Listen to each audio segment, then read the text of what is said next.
ఇలాంటి వీడియోలు చేయాలంటే నాకే చిరాకు పుడుతుంది. కానీ రోజు ఆ పత్రిక చూడగానే అసహ్యం వేశాక విలువలతో కూడినటువంటి ఒకనాటి ఈనాడు ఆ విలువలకి ఒలువలు వదిలేసినటువంటి వేళ మాట్లాడకపోతే కష్టం అన్నటువంటి ఉద్దేశంతో మాట్లాడాల్సి వస్తుంది. అసహ్యంతోనే మాట్లాడాల్సి వస్తుంది.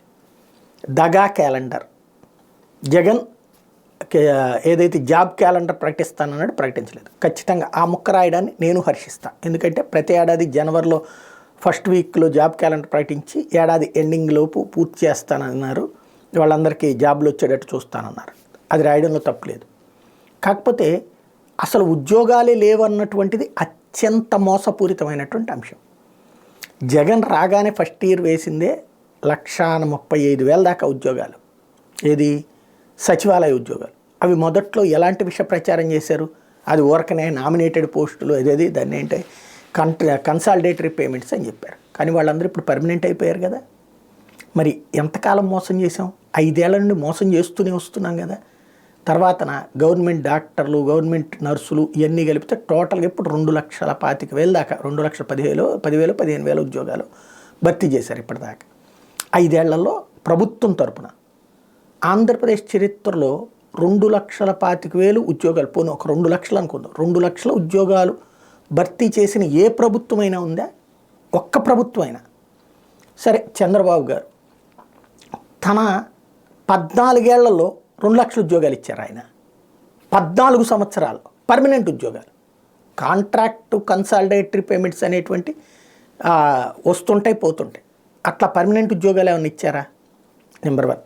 రెండవది, బాబు వస్తే జాబ్ వస్తుంది, ప్రతి ఇంటికి ఒక ఉద్యోగం. ఇదే కదా 2014 నినాదం.